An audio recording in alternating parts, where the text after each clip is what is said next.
Welcome to episode 19 of Bobolog. Today's episode is brought to you by the letter S. For knitting, that means I'll be chatting about a sweater, a shawl, and a secret. And in realms outside of knitting, I will be chatting about shopping, spinning, and spending time with my sister and her family.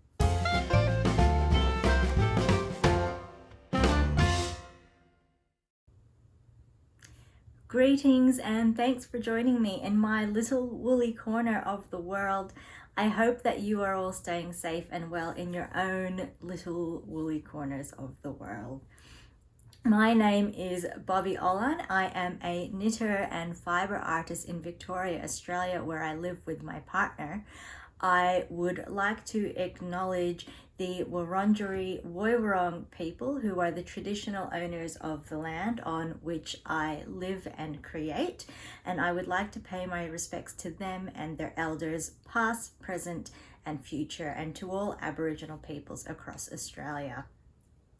If you want to find out more about any of the projects, yarns, and any other miscellany that I talk about in this episode, you will find links to everything in the YouTube description below. So jumping straight into handy dandy, the first project that I have to talk about is the Redford sweater by Julie Hoover of Brooklyn Tweed. So in the previous episode, this is what I had done. So this is the back piece. It's all crumpled up because it's just been stuffed into a bag.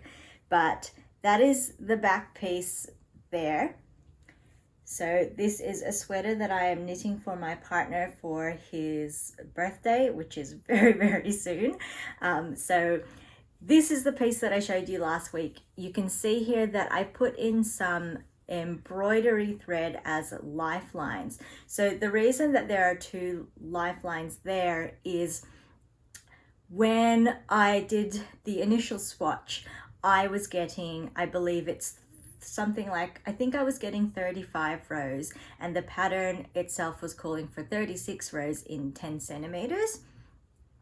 So I thought that it would be fine to just knit the pattern exactly as it's written and use the row numbers that they have given in the pattern, because I felt like I was close enough and I didn't mind if his sweater was a tiny bit long.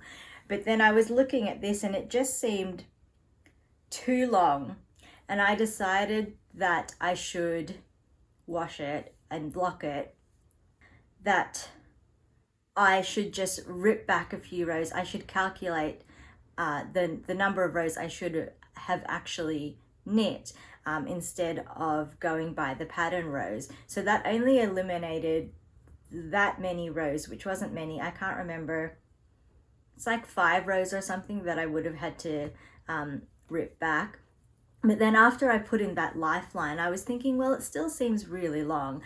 I really should do the right thing and just block it and recheck my gauge then, because this is such a great opportunity to use a big bit of fabric as a more accurate gauge swatch. So after I put in that lifeline, I decided I would do that. So I put in another lifeline on the live stitches that were still on the needle, because I can't soak my my needles with my knitting, of course. So I put that all in, and it turns out that my row gauge and my stitch gauge were very different from the swatch that I had done. So the initial swatch that I had done, which it was bigger than 10 centimeters, it was probably something like 15 by 15, but I was getting 23 stitches and 35 rows stockinette stitch over 10 centimeters. And then with this, I was actually getting 24.5 stitches and 32 rows in 10 centimeters. So that is actually quite a big difference in gauge. So I ended up having to go back and look at the pattern, and I realized that I would need to knit the stitch numbers for the larger size, but I would go by the measurements of the size that I'm actually aiming for. So I cast on the number of stitches required in the larger size, but I still knit it to the number of inches of the original size that I was knitting. So I've just kept this as is, as something to refer back to, I guess, and if I need this yarn, then I'll rip it out then. But I bought an extra skein of yarn, so I hopefully shouldn't need to do that. So since then, I have reknit and finished the back piece, which is this here. Am I showing it to you upside down? I think so. It's pretty square. There's only shoulder shaping at the top of it and just the tiniest bit of back neck shaping there. I don't know if you can even tell, but bit of shoulder shaping there and there. So one thing that I really love about this pattern is that it uses a sloped bind off to do that shaping, which I'd heard of before, but I had never actually done. So I really appreciate that the pattern really explains well how to do the sloped bind off, and it just looks so good. I mean, it's so hard for you to see here because it's such a small section and it's such a gradual swatch, a gradual slope that it kind of just looks like a normal bind off, but it is actually sloping up there, and it just looks so neat. And I have to admit that, you know, I reknit this whole thing and I was feeling a bit like, oh, I've just got to get this done. I wasn't really enjoying it because it just felt like such a slog, but then I did the sloped bind off and it just reawoke the thrill for me. I just found that so exciting and it looks so good, and it made me so happy that I became so passionate about making this again. So not only have I finished the back piece, last night I actually finished the front piece as well. So you can see that sloped bind off a bit more clearly here because you've got the bigger slope of the neck. So there's one shoulder, and doesn't it just look so neat? And there's the front neck, and this V detail here, I actually really liked how that was done as well. It was just a bit of so getting it started was just a bit of interesting manipulation of the stitches to do that there. And I guess it wasn't really what I was expecting at all, but I really like how that's looking and how that's turned out, and I think it's going to look like such a great sweater. And I do actually think I might have to knit another one for my partner too if he likes it and if it fits well and all of that kind of thing. So I'm really pleased with how that is turning out. So the next step is going to be the sleeves. Sorry, I just drifted off and started thinking about something else. So what I was thinking is that I just remembered that when I knit this back piece again, can you see how there's like a line here? How the bottom half of it looks neater than the top half? So that is because when there is a very slight bit of shaping in the first half of the garment, and then the rest of it is straight until you get to the shoulder shaping. So when I had finished all of that shaping, I put it on a lifeline again, and or I put it on waist thread, and I blocked it again just to make sure that my gauge was still what I had measured with this first piece here, and it was. So I was very happy to continue on there. One thing that I noticed with all of the blocking is I'm not sure if you'll be able to see it, but I have never been so aware of my rowing out. So I think you can see how it almost looks like there's striping going on. So I am doing this sweater in lever knitting, and I haven't actually done a side-by-side comparison with a swatch that's this big of my continental knitting versus my lever knitting, but I can definitely feel when I'm doing lever knitting that my purl stitches are a lot looser than my knit stitches. So it was interesting to see that not only can I feel it, I can really see it as well. So you can see that it's just causing that subtle sort of striping effect, which, you know, isn't ideal, but I don't mind too much. It's a handmade product. I'm not a machine, and I still think it looks really good. So that's where that is right now. I need to, after this episode, I need to wind up a couple more balls of yarn and get started on the sleeves. I did also I did also weigh how much yarn each of these pieces had used, which is something I haven't done before, but I was kind of just curious with this one. So this piece here, the back piece, took 85 grams. And then I used a fresh skein of yarn to do the front piece so that I wouldn't have to do any joining. And that took 83 grams of yarn.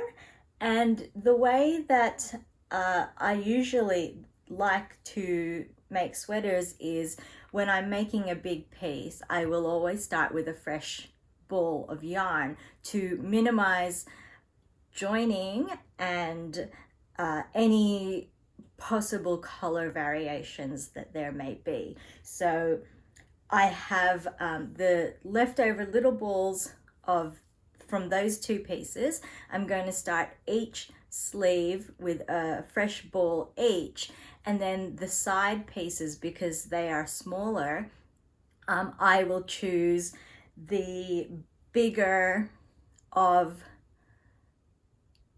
the two biggest leftover balls that I have, and then all of the neckline and the cuffs and the hem, I will again just use leftovers.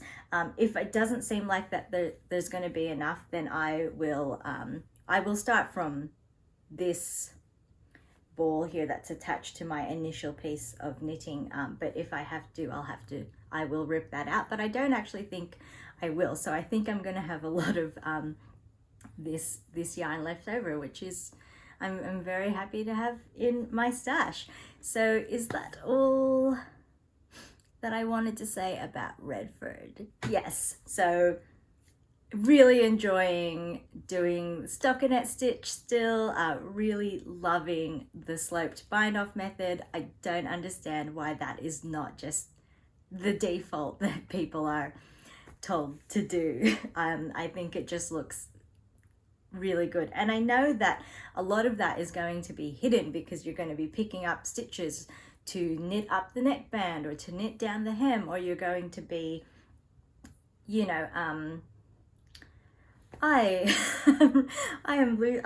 cannot think of the right words this morning. Grafting.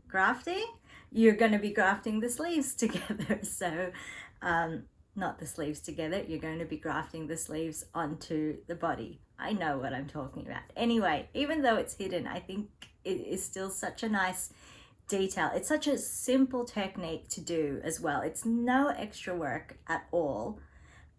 In fact, it's pretty much like one less stitch each time you go to do the bind off, essentially. So it's so easy, it looks so effective, it makes for such a neater product, I think. And I think it's also going to help make all of the seaming, that's the word, seaming, not grafting. I think it's going to make all of the seaming a lot easier as well, and the picking up of the stitches a lot easier as well. So at least that's my hope. And I think I'm just gonna do it from now on, whether or not a pattern tells me to. What I used to do is if I could be bothered, I would work out some short row shaping instead to get a nice slope, but I think I'm gonna stick with this sloped bind off method instead. So on to the next project. That is the Jigsaw Shawl by Katrina Walzer of Oliphant Cat. So I believe in the previous episode I mentioned that I had signed up for it. When she initially put the call out, I had said no because of this big project that is due soon, and I didn't think I would have enough time, but I couldn't stop thinking about it. It was a pattern that I had in my queue already, but I was in no rush to make it. But then she put out the call out because she was rewriting it, and I said no, and then I couldn't stop thinking about it. So I reached out to her again, and she still had room in her pool of test knitters, whatever you call that, and I was able to do it. So I started off by swatching. So that's my swatch there. I actually did 2 swatches. The other swatch is in another yarn, which I actually ripped out last night because I forgot that I was going to be filming today, and it would have been good to show you that. But I'll put a picture up anyway so that you can see it. She wasn't really concerned about using the right yarn and getting the right gauge because she had already put this pattern out. She just wanted to make sure that the updated instructions still made sense, so she wasn't concerned about us using the right weight of yarn and getting the same gauge that she got, that she was putting in the pattern. So my initial idea was to use a fingering weight yarn that I had that I thought would have been lovely in a shawl because it's got cashmere in it, and the pattern is in DK yarn. But then when I got the pattern, I decided that I would actually like to try to knit it to her specs. So I held the yarn doubled instead of holding it single, and then while I was making that swatch, I remembered that I also had this yarn in my stash, which is Naturally Yarns New Zealand merino silk, and it's a DK weight yarn. And the yarn that Katrina uses in the pattern is a wool silk blend as well, and so I thought that this would be perfect. It's as close to the fibre content as she was using, and it's the right weight. So I did the swatch in this as well, and initially I kind of liked the yarn with the cashmere a bit better, but this one just felt a bit stiff and not as drapey as I would have liked. But then I blocked them, and this softened up and became more drapey, and I kind of like the stitch definition here on this one. And I think I also just kind of like it in this color. So the cashmere yarn that I'm talking about is the same one that I made a scarf on my knitting machine on. It's a Blue Monday yarn, and I think it had cashmere, it had silk, and I'm guessing the rest of it was wool, but I think this one had a higher silk content. Anyway, I decided to go with this one. The thing is, I decided that it didn't make sense to me to hold fingering yarn doubled when I already had a DK yarn that was the right weight that I needed. I mean, yeah, I don't know. It just didn't make sense to me to waste, in a sense, all of that yardage in holding the yarn doubled when I can use that yarn for a project that needs a fingering weight yarn. And I do understand that there are reasons that you would want to hold yarn doubled, for example, for fading or for marling or those kind of things. But for like, it just didn't make sense to me and it didn't feel right to me for this project. Plus, after I washed and blocked the 2 swatches, I actually got gauge with this one and the other one was way too big. So I just thought, well, that's a sign that this is the yarn that I meant to be using for this project. So I got a fresh ball to start the actual thing, and this is where I am at with it. Doesn't it just look so pretty? So it starts at a point, and then you just increase as you go and work your way up.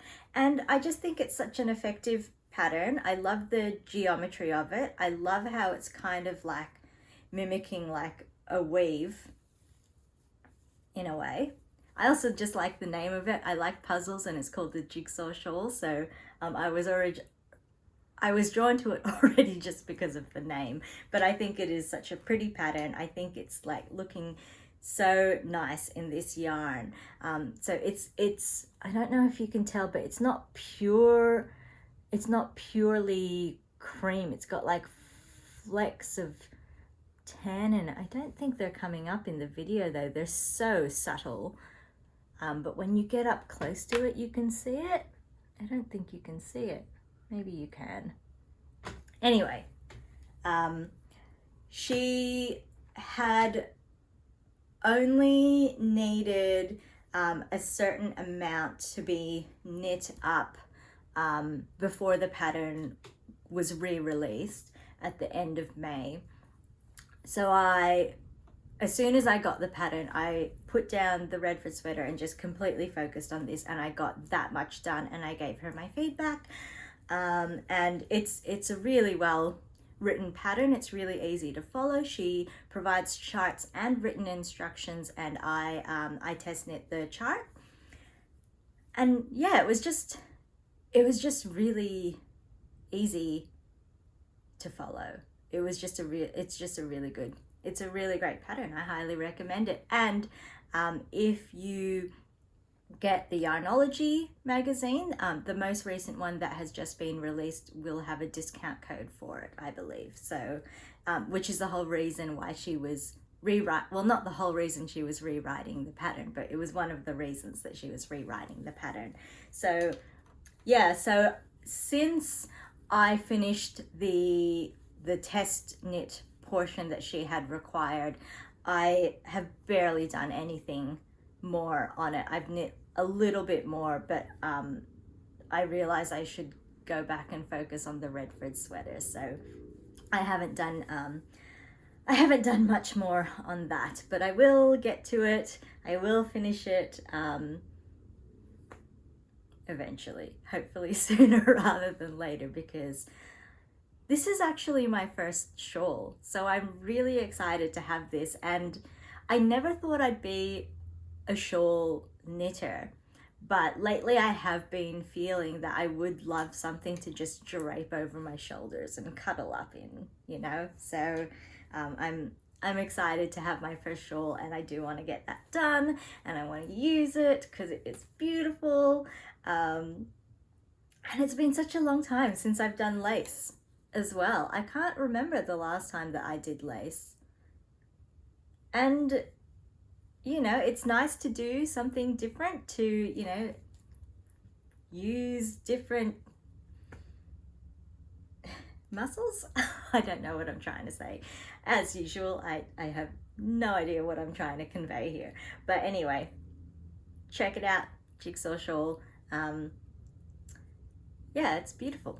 Oh, she has 2 sizes. That's something that I should say as well. I'm knitting the smaller size, which has a wingspan of just under 1 meter, I'm pretty sure. So, and that's purely because this is all the yarn that I have left of this. So it's gonna be a bit of a stretch. Hopefully I won't need to do the last little bit of it with a different yarn, but we'll see what happens. Anyway, yeah, so yeah, that's a really pleasant knit. It's a really easy knit. So So when I say it's an easy knit, I love it when you can really easily read your knitting on a pattern, and it kind of just tells you what to do next. You're not always having to refer back to the chart. I still am, because I just don't have a great memory. But there are parts where I can see what I had done in the previous row, and I know what I need to do next. But there are a few little bits and pieces here and there, particularly on the ends here, where it's mostly all the same, and then there's one stitch that'll be different on a random row in the chart that you just do once or something like that, and I always seem to miss that, so I am still looking at the chart for the most part. But yeah, I think that's all that I had to say about that one. So moving on, the secret that I mentioned earlier is, even though I have all of these deadlines and all of these things that I have to get done, I signed up for another test knit. So I can't reveal what that is yet, but I have gotten the pattern for it. We can't talk about it quite yet though, so I won't reveal anything, but I just thought I'd mention it because I am really excited about it.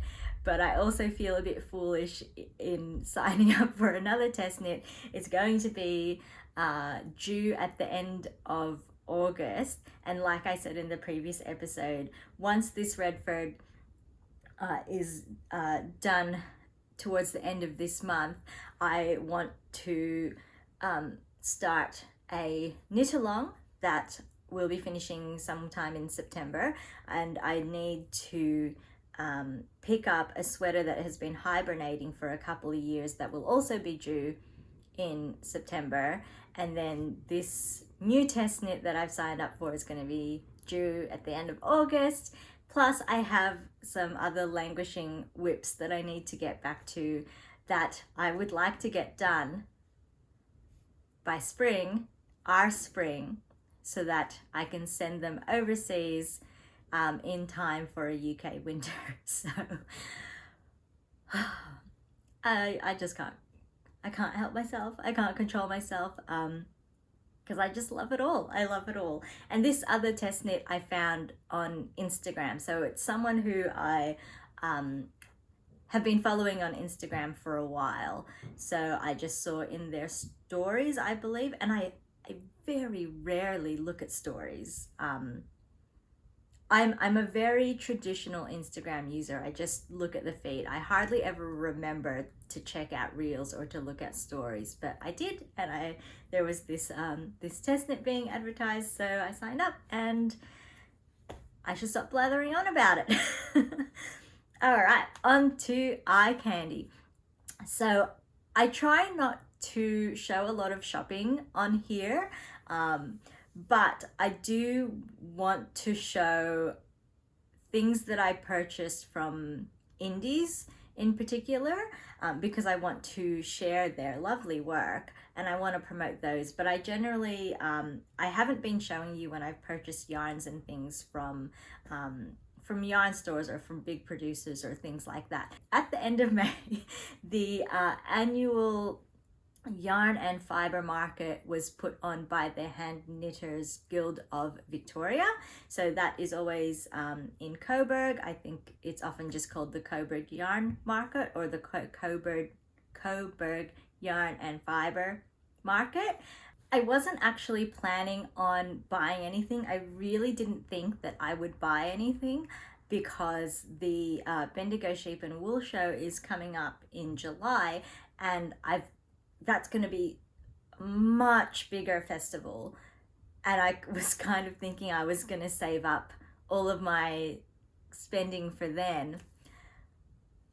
And yeah, I don't know, I got in there and I was buzzing. It was just so nice to be you know, among the community and seeing all of these beautiful things. And I kept finding things that I liked, so I had to buy them. So as soon as I walked in the door, the very first booth that I saw was Aussie Farmers Market, and I've been following them as well, and they make beautiful yarns. They make really lovely gradient cakes. But the thing that I saw wasn't actually their yarns, it was actually earrings by Itsbug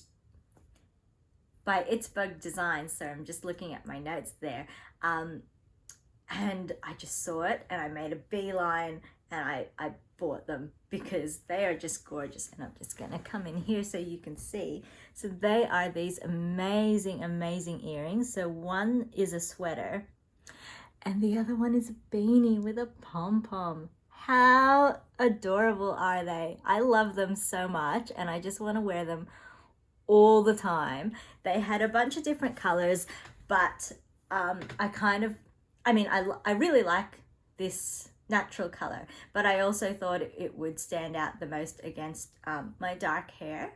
So, oh, I love them so much. I could have bought so many different colors. I could have bought a different pair to wear for every single day of the week. But you know, you gotta show some self-control. So I just picked these ones and bought them straight away, and that set everything off, and I was just spending money. Well, I mean, I didn't go too crazy, but considering I didn't think I was gonna buy anything, I felt like I went a bit crazy. So the next thing that I bought was from Cat and Sparrow. She had some 3D printed items, and I think that was what actually drew me to her booth first, was that she had a display of some Turkish spindles, and she had one that was seriously like this small. It was so tiny, and it had the tiniest little bit of like lacy or even thread like yarn that had been spun on it, and it was so teensy tiny. It would, like, it's not even as big as my hand, as the palm of my hand. It was so small. And I was kind of tempted by that, but I knew I would never use it and it would just become a display item, and I really don't need more stuff. So yeah, they were really fun to see. She obviously had bigger sizes as well, but then she had a basket of enamel pins, and I had to pick a couple of them up. And again, this is something that I never thought I'd get into. I never thought that I never thought that I'd be a pin person, because I don't really know how to wear them, and I don't really use bags that I feel like I can really pin them on. But I mean, I have a few now. I have those row counter ones from Twill and Print. I have a little knitted brooch that my partner got for me, and I'm trying to wear them more, but I also just forget about them. Anyway, I digress. I was drawn to this sheep one, first of all, which I just think is the cutest thing. I love the rainbow fleece of balls of yarn.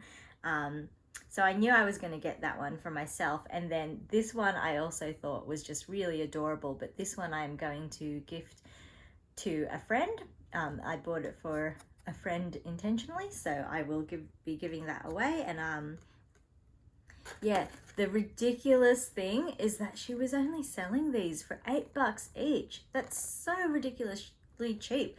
I told her that she should charge more, but I took these because I want them. And she didn't charge me more, but I really honestly feel like she should have. They're so beautiful. I love them. So I did also buy one of the 3D printed items at her booth, which is just this weaving shuttle here. I haven't checked to see if it's the same size as the cardboard shuttles that I had made for my loom, because my loom is something like 18 inches wide, but so far I've only knit things on it that are, I don't know my inches very well. 5 inches, maybe 5-6 inches wide. So I cut smaller shuttles for myself, and then I saw this one and I thought, oh, that'll be so much better than my crappy cardboard shuttle.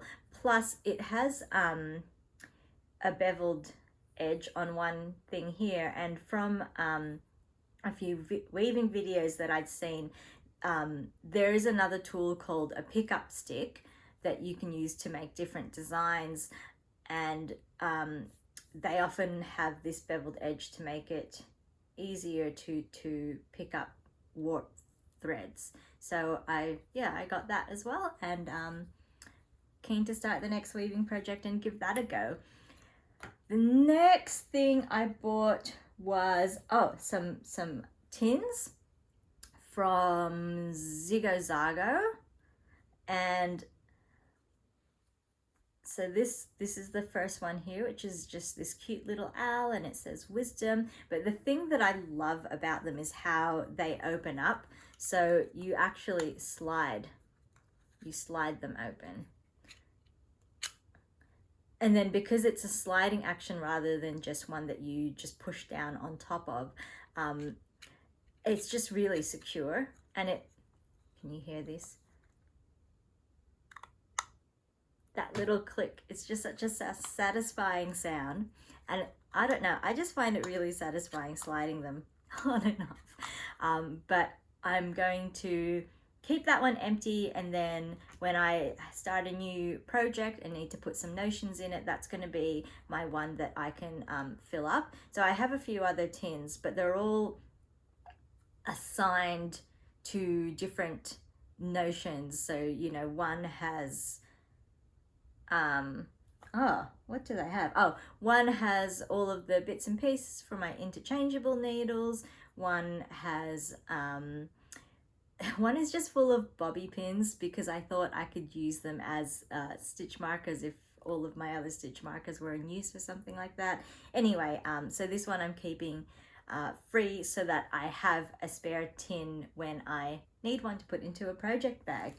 And then I also got this bigger one here, which I really like the design of. And then bonus, inside it also has stitch markers. So it has this one here, I've got to put it there, which is a little star, and it does have a ring. It's on a ring so that you can slip the ring around a smaller needle, but then it also has the lobster clasp at the back so that you can choose how you use it. So the little star, and then it's also got a moon, and I think they're beautiful. And then it also had just a couple of little black rings. And I've been wanting some in this style as well because I've heard that they're just a lot smoother and easier to transfer from needle to needle as you're working your knitting. So that was a really unexpected find. And then the last thing is, so it also does have a darning needle in here, but it's magnetic, so that's not going to come out. Or it's not going to fall out, I should say. It obviously can come out, but yeah, that's magnetic. That's a magnetic card inside there, so that any metal items that you put in aren't going to fall out. So I couldn't walk past that either, so I bought those. And what is next? So the next thing that I want to talk about is I did buy one skein of yarn from, I'm going to say this wrong, IxCHeL. So that's the brand there, IxCHeL. So the dyer's name is Charlie, and I have just heard so many wonderful things about their yarn and their dyeing. So I was really pleased to see them there at the market, and they had a whole lot of beautiful fiber as well that I was tempted to buy, but I still I don't want to build up a fibre stash until I have my own wheel and I'm more confident with spinning. Anyway, so I just bought one skein of yarn, and there were so many beautiful yarns, and it was so hard to choose. I nearly went for a tweedy one because, like I have said before, tweeds are my favorite, but then I don't know, I just couldn't settle on a color. And then I saw that they had a very small selection of BFL yarns. Everything else was merino or non-wool. So mink and angora, I think, were the main ones. But I wanted a wool, and like I have said before, I'm interested in trying different breeds, and I've never actually worked with BFL yarn before.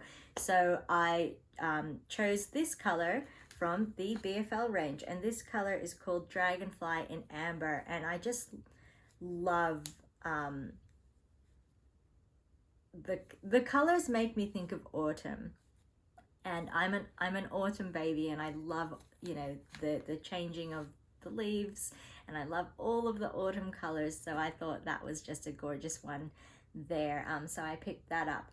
The funny thing is, I have talked before about how I want to start building up a stash that is more playful and open, and where I'm not always buying yarns and attaching them to projects, and then it feels like I can't use them for other things. But I found it so hard to choose a yarn just based on, oh, I like that because it's so pretty. I mean, I felt like if I was doing that, I didn't know where to draw the line. If I was just buying yarns because I thought that they were beautiful and I had to have them, I could have bought half of the booth. So it was just something that I struggled with, that I wasn't expecting to struggle with. So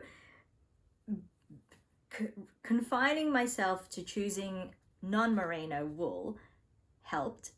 So that was really good.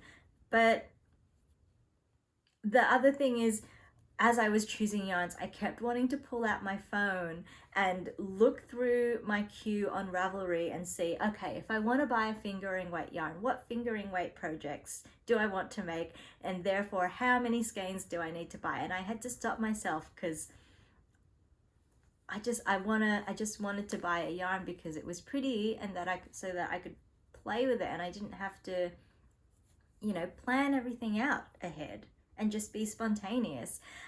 So, I mean, obviously I managed. I got one. Yeah, and that's the only yarn that I bought. So that's that there.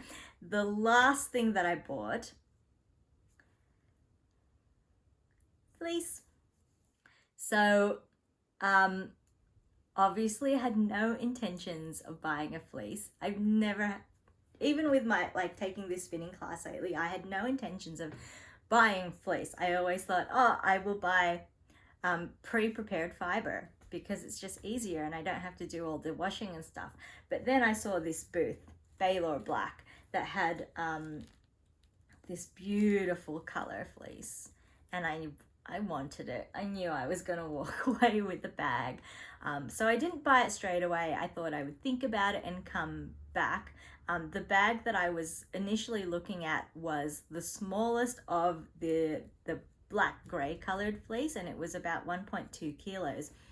And then I was walking around, and so let me start again. When I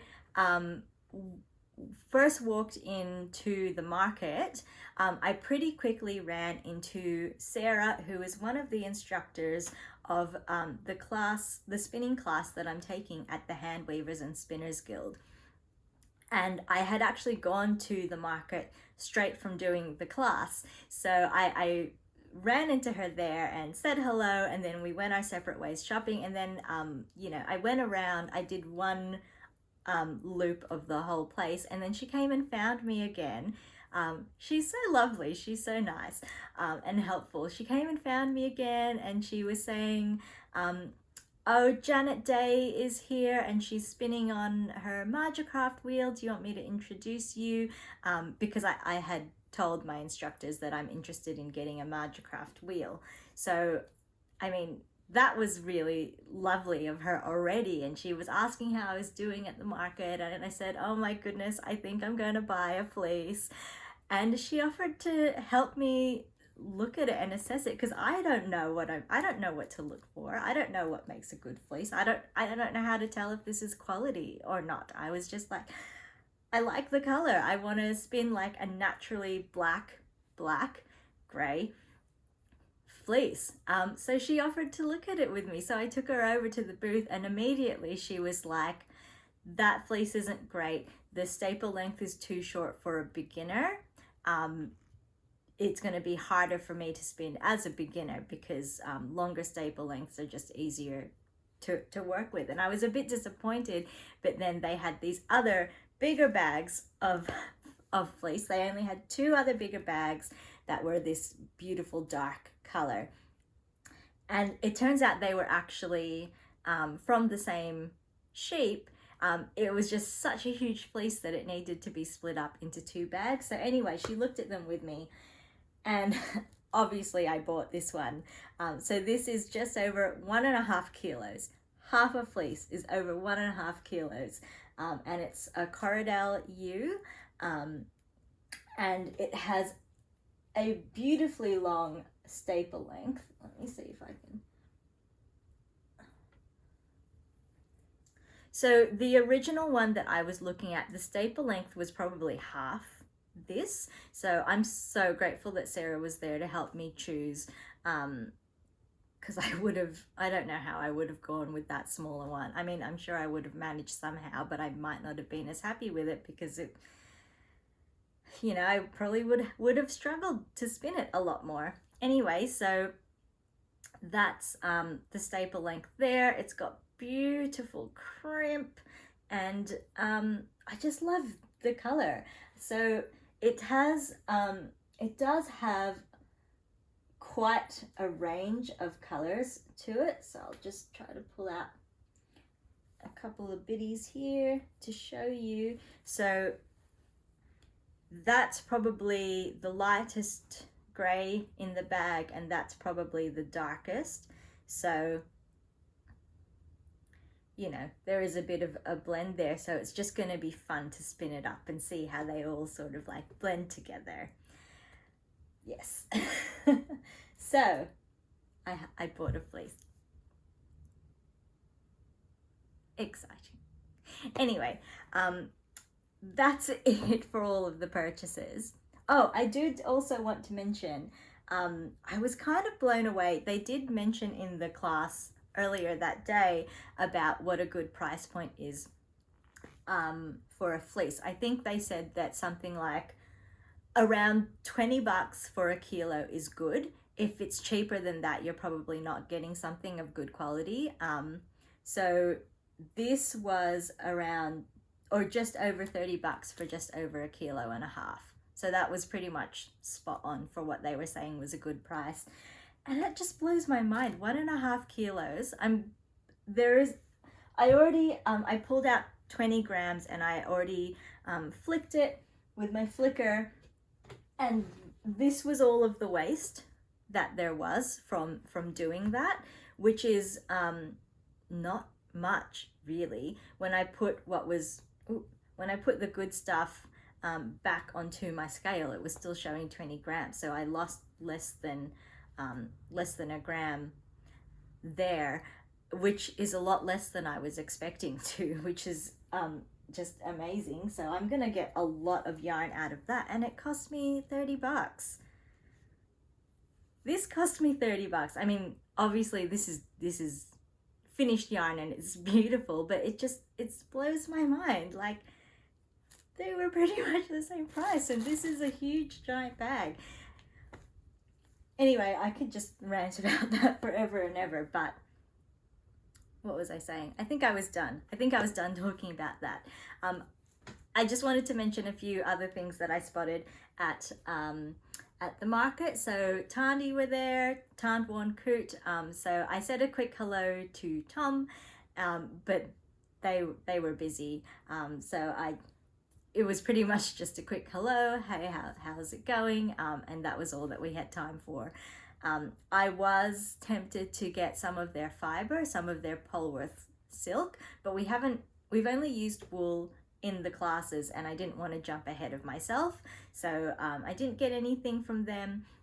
I also had a good look at Fairfield Finn, who I had heard of, and I had nearly purchased some of their yarn a little while ago, but I'm trying to control myself in my yarn spending, and I think I want to wait until I have a design that will be appropriate for Finn wool before I buy Finn yarn. And then, like I said earlier, Janet Day from My Spin on Things was also there spinning on her Multicrafty Rose, which is my dream wheel actually. So it was wonderful that Sarah was able to bring me over and give me a quick introduction to Janet, and we talked a bit about the wheels, and she let me have a treadle on it, and it was just so smooth. Oh, I cannot wait to get it. It's if you look it up, it is just such a beautiful wheel. Like, all of the lines of the wheel are just smooth, and it's just finished so well. I'm pretty sure they're handcrafted. They're made in New Zealand. They're just gorgeous. But then, of course, they're also quite expensive, which is why I'm not getting one yet. I want to wait for the right time to get that, but it was so nice to actually see it in person. It wasn't as big as I was expecting, which is great because I'm little. So that suits me just fine. And yeah, I just can't wait. So the thing that I'm struggling with now, because it's probably going to be a couple of years before I get that wheel for myself, is what do I spin on in the meantime? Because now that I have used a wheel, I think I'm going to be struggling to go back to the Turkish spindle. I think I will still use it. I do still enjoy that, but I feel like I'm not going to use it if I want to be trying to spin sweater quantities of yarns or anything like that, or if I kind of want to get a wheel that I can use sooner rather than later. And the thing that I've been struggling with is I can actually find a wheel secondhand for less than $200. That's, good condition and all of that kind of thing. Or I can spend $600 and get an e-spinner, an electric spinning wheel. So the part of the reason that I don't want to get the Rose now is space. So if I'm buying a secondhand wheel, it's going to take up as much space, if not more, than the Rose. So why would I do that? Well, I would because it's cheaper. But the electric spinners are great because they just sit on a desk. They're compact little machines that sit on a desk. You don't have to do any of the treadling because, it's all motorized. But it's more expensive.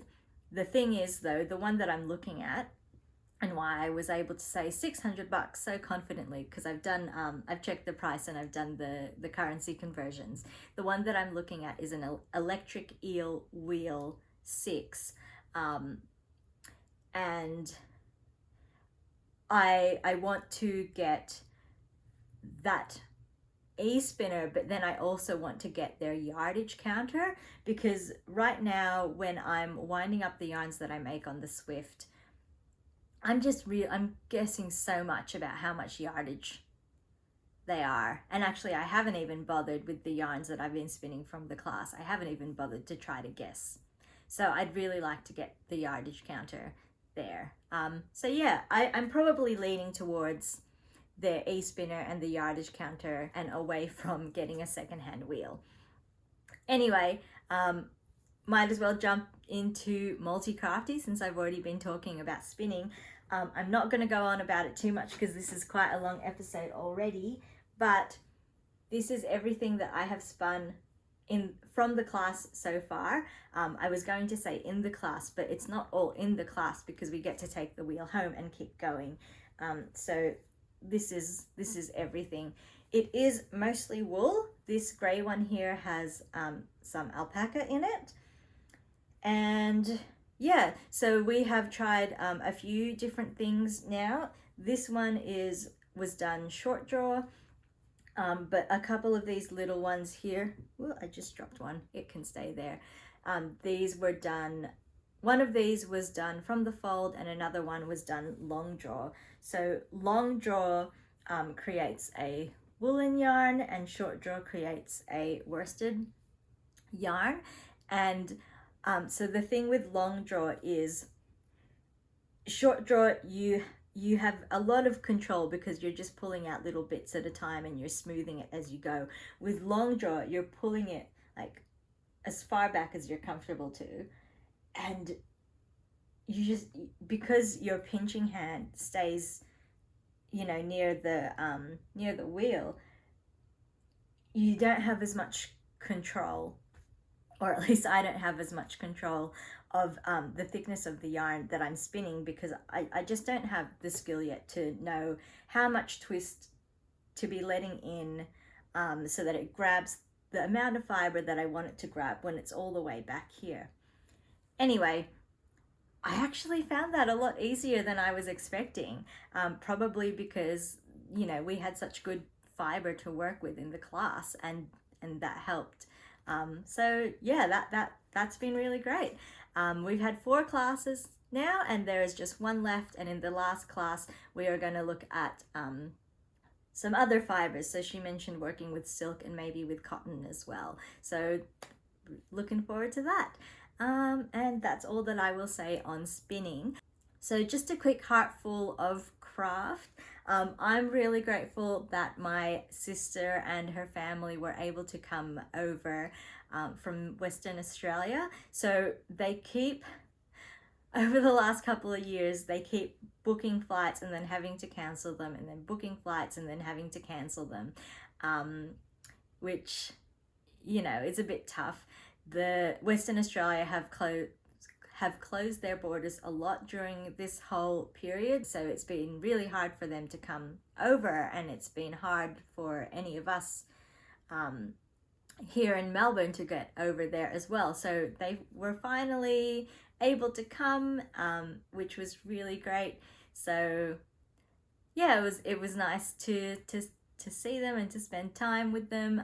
My 6-year-old nephew, he liked the scarf, he wore it, but as expected, he was more interested in playing with his toys and all of his cousins and things, which doesn't bother me at all. He still showed appreciation for the scarf, which was just lovely. That is all that I have to share with you today. Thank you for spending your time here with me. I hope that you're all taking care, finding time to spend with your loved ones, and also finding time for crafting or whatever else it is that brings you joy and relaxation. You can find me on Instagram at Platypus Knitting, and I'm also on Ravelry at Bobolog.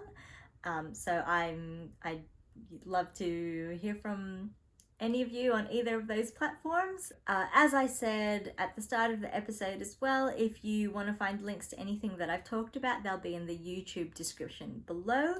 There's also a link to a site where I put the transcript and also include all of those links as well. So if you like this episode, I hope you give it a thumbs up, leave a comment below. I'd love to hear from you, and please also consider subscribing to my channel. Thank you again for spending time here with me today. I will see you in a couple of weeks. Fare thee well.